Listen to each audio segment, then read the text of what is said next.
spot into the playoffs, as the PFL is a season format. The UK's Brendan Loughnane, an incredible 3-round battle tonight. Absolutely one of the fights of the year, and he clinched his spot. We also had Long Island native Chris Wade with a very, very impressive knee. He clinched his spot into the playoffs. We had Tajikistan Lod Radzabov clinch his playoff spot. He had the fastest stoppage in PFL lightweight division history. Two sports star Clay Collard, an amazing night again, tremendous following. He clinched his spot into the playoffs, and spots are still up for grabs on June 25th. Anthony Pettis is competing against Manafo, and Lance Palmer is competing against Kovalev. So there's still opportunities for the playoffs, and we recently announced that those playoffs will be at the Hard Rock in Fort Lauderdale, Florida. Of course, we want to call out Bubba Jenkins for another incredible performance, always coming in the greatest shape, and just a absolute fan favorite. And and highlight the GWOAT, Claressa Shields, a tremendous debut. The buzz was absolutely incredible, and I think she is going to be an athlete of the century, just world-class, unbelievable in everything she does. I'm going to now turn it over to combat sport legend, president of the PFL, Ray Sefo.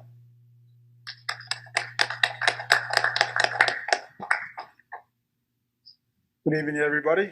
Wow, what a night. Yeah. First of all, I want to thank all our fighters that everybody fought with heart. But I got to give props to the quote. I mean, she was patient, she was composed, and then in the last round she did her thing. And so congratulations on your debut. That was amazing. Congratulations. Yeah, like Lauren mentioned also, I got to give props to, obviously everybody, because everybody fought well. But, it takes two to tango. And Tyler Diamond and Brendan Loughnane were, that was an absolute kill of a fight, because it was just going back and forth nonstop. So congrats to those two guys as well. Other than that, thank you for everybody that tuned in. We love you. I think now we're turning it over to the questions. Claressa, for you, just how was it, and just what were your biggest takeaways just from your first MMA action? Well, I knew it would be completely different, and that's what we had trained for. Only thing I knew coming into the fight, I knew I was in dog shape. I knew I had trained the hardest that I could train, and I had stuck as much information in my mind that I could take. So my main thing was just coming in the cage and having faith over fear and putting my best foot forward. And I feel like every round I did that. Like, first round she came and she got on top of me. And I didn't freak out, because I had been in that position so many times in practice, and I just did what I thought I was supposed to do, like get back to the cage and try to get up. And I seen first round, it really wasn't like I wasn't able to really get it. And then second round came and taken on again by landing some shots.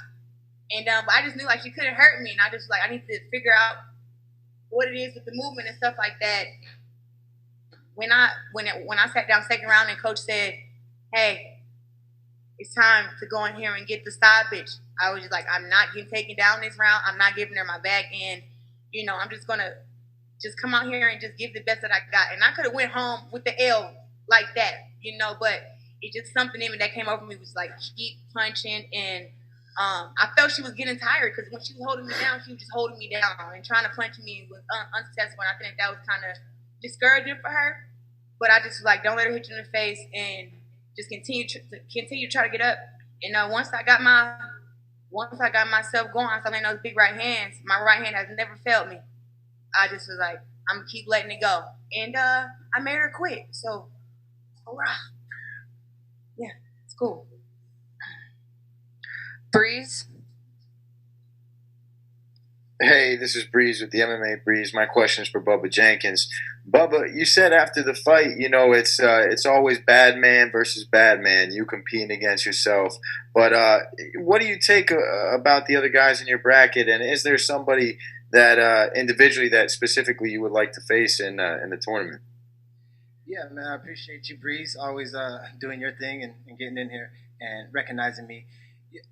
To be honest, man, I'm not going to put anything down against my other opponents. Man, they're formidable opponents. You saw their performance tonight. I love the bracket that I'm in. I like the competition that is here. PFL has really cooked up some really good stuff in the 145 division.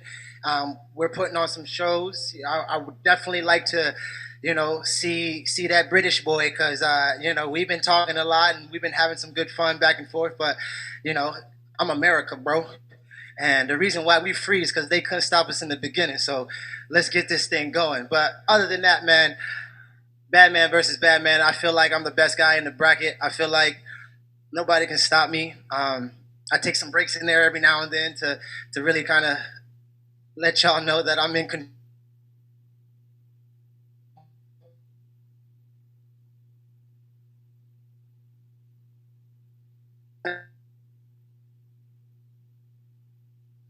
Is for Claressa Shields. Claressa, I've seen every one of your professional fights. I've never seen you in a fight where it looked like you were losing. Yeah. What was the comeback like? What was that like for you? It was really a surreal moment because I honestly felt like I may have still won the second round, even though I got taken down. But it was like, even though she's not hurting me, I think that her taking me down and laying on top of me as much time as she did kind of won her the round, even though I landed some strikes, even from on the ground. So going into the third round, coach was like, hey, you got this. She's not hurting you. You're in dog shape. He was like, do not get taken down this third round. And I was like, okay. And I'm like, I just told myself, like, look, I don't care if you walk out of here with a win or a loss, but you better leave it all on the table regardless. And that was just me talking to myself. And I just kind of seen her wavering. Like, I seen her from across when we were sitting down. I seen how hard she was breathing because she had to literally hold me down. I wasn't just laying there. I was trying to get her off me. I'm a strong girl, so she was really holding me and putting a lot of weight down. And just from training, everybody's like, look, it's hard to lay on you and keep you down. Like, we want to keep you there because we don't want you to stand up. But, yeah, that was basically it. So I knew she was tired. She was more tired than me. She didn't really do any damage to my face or anything. But I knew whenever I hit her, she just like, hell no. So when I landed that right hand, and she kind of shook, and she went for the takedown, and I sprawled. I just pushed her head down, and I just started hitting her as hard as I could with my right hand. And then the Coach Wink, Coach Jackson were like, let her up. And I was like, for what? No. I had her where I knew I could just take her, just give it to her. She wasn't strong enough to get me up. So I just kept hitting her. And I told myself, like, keep hitting her until she quit. She turned towards you, put your hips down, and keep hitting her. And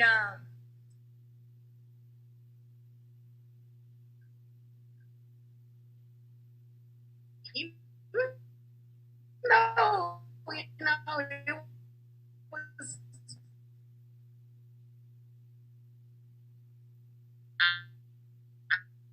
So it's been so many months I've been home in a while. I already knew that my interview wouldn't be easy. I was getting there with vet, doing for 70, doing it for total disadvantage. But I also knew, like, I'm just, and even though I felt out here and just give it your all, don't quit, and you'll come out happy and victorious. And now we're here, and I got a third round TKO. You made a lot of new fans in MMA tonight. Congratulations. I got out of an arm bar. Can I get some amazing. noise? Yes. Like, wait a minute. We worked so much on that. Shout out to Coach Tusa down there in Albuquerque, New Mexico. He's not here. But so many trainings we did. He's like, recognize when somebody trying to get you in an arm bar. He's like, pull that arm back or get up. And when I seen her going for it, I was like, hell no. Not on national TV. Chris DeSantiago. Chris from MMA on here. Question for Clay. This was probably one of the closest fights that we've seen in the season. What were the emotions like before the reading of the scorecards? Yeah, I already had my points, so I really wasn't that worried. I thought I did enough. I was real active off my back. You know, he's a very high level grappler. You know, they gave me the best striker right out the gate the first time.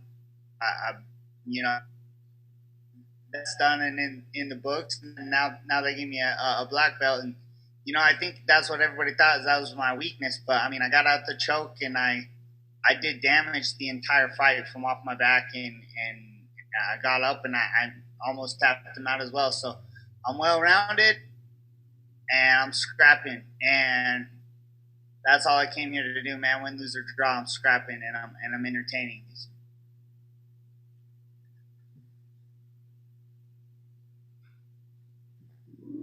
Question for Claressa. This is Matt Tucker with Seconds Out.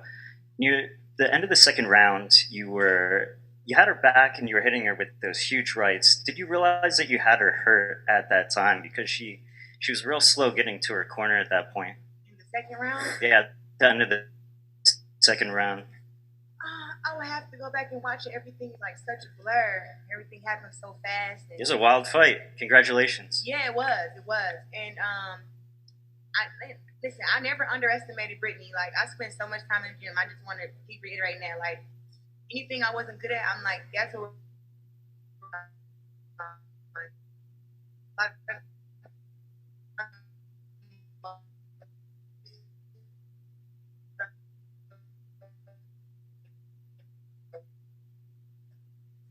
We could have walked the cage one time, but the other time, like, why am I still here?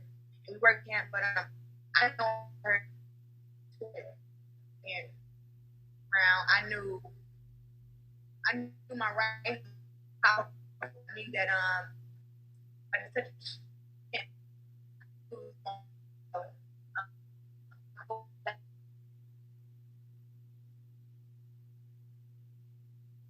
Recording stopped.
Particular, I feel slighted. I feel slighted by certain people. I've been in the semis twice. I feel like I beat the champ that first year, and I got a chip on my shoulder, and I'm going to carry that with me, and we're going to take that straight to the finals, and we're going to take that belt. I just got to add on to that. Chris, I got to say that was your best performance. Like, you look amazing out there tonight.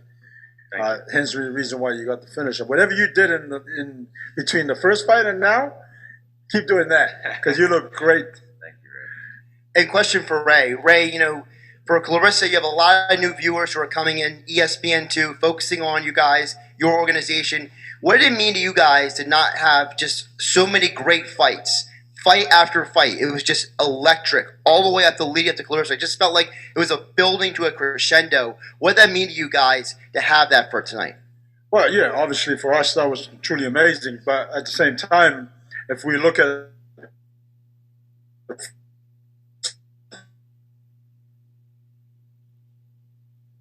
the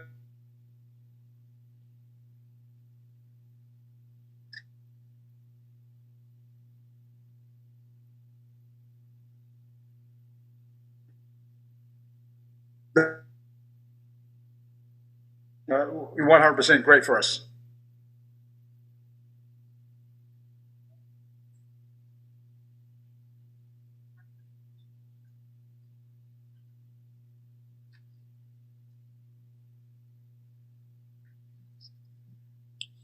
Hello, yes. This is Aldrich Warner from the Fight Dialogue. Like this question for Chris. Chris, congratulations on your performance first and foremost. And so my question for you is, you moved down to 145. You put on 2 great performances, and you set the tone tonight for the knockout. Do you think you set the message to your other competitors? Since everyone's talking about Bubba and Brendan, no one's talking about you. So pretty much you're the dark horse in the division. What you got to say about that?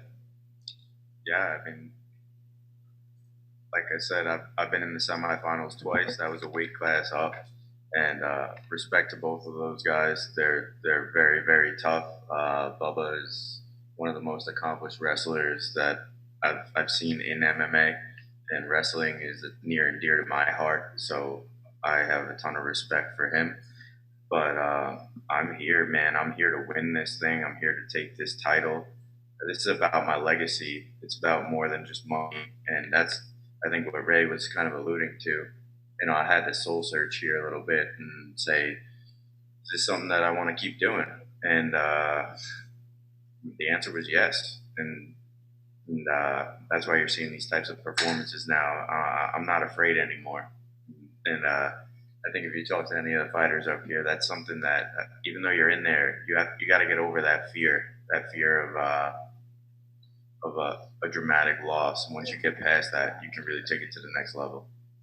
Thank you. And I got one question to Bubba. Badman, wagwan. Badman things. We run things no run we, man. Big up yourself. Anyway, so congratulations on your performance. Of course, you went through this. So going into the playoffs, you talk about, pretty much you and Brendan a lot, but you see any more formidable opponents in the top 4, pending how everything comes out? Absolutely. How can I be remiss to not say something about my man over here, Wade? Absolutely great performance tonight. He's 2-0. You can't say anything about what he has done in his previous fights and in this PFL organization. If it comes down to me and him, let the best man win. I'm excited about, like I said, everybody in the division. All I know is, I'm on the brink right now. I don't beat the champ. And I just got that guy done. So, if it's me and him, it is what it is. But if they try to slide me out, I'm screaming Black Lives Matter till my kids get a house. You feel me? But no, man, I'm excited about what PFL's doing and the future with me and the rest of the guys. Thank you. All right, everybody. Thank you so much. We'll see you guys next week.